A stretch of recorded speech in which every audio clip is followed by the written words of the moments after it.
આગળ વાત કરીએ કચ્છના ઉદ્યોગો પર હવે યુદ્ધની અસર જોવા મળી છે। એલપીજીની અછતના કારણે કંડલામાં આઈએફજીએલ પ્લાન્ટ બંધ કરવો પડ્યો છે।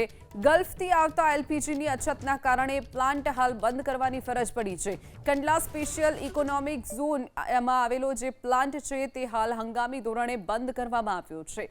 સતત જે ખાડી દેશોમાં યુદ્ધ અત્યારે ચાલી રહ્યા છે તેની અસર હવે કચ્છના ઉદ્યોગો પર પણ શરૂ થઈ ગઈ છે।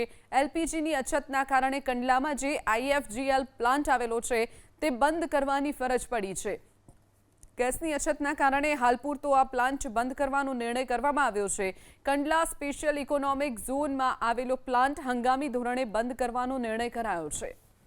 ગલ્ફથી આવતા એલપીજીની અછતના કારણે પ્લાન્ટ હાલ બંધ કરવાની ફરજ પડી છે। કંડલા સ્પેશિયલ ઇકોનોમિક ઝોનમાં આવેલો જે પ્લાન્ટ છે તે હાલ હંગામી ધોરણે બંધ કરવામાં આવ્યો છે। સતત જે ખાડી દેશોમાં યુદ્ધ અત્યારે ચાલી રહ્યા છે તેની અસર હવે કચ્છના ઉદ્યોગો પર પણ શરૂ થઈ ગઈ છે। એલપીજીની અછતના કારણે કંડલામાં જે આઈએફજીએલ પ્લાન્ટ આવેલો છે તે બંધ કરવાની ફરજ પડી છે। ગેસની અછતના કારણે હાલ પૂરતો આ પ્લાન્ટ બંધ કરવાનો નિર્ણય કરવામાં આવ્યો છે।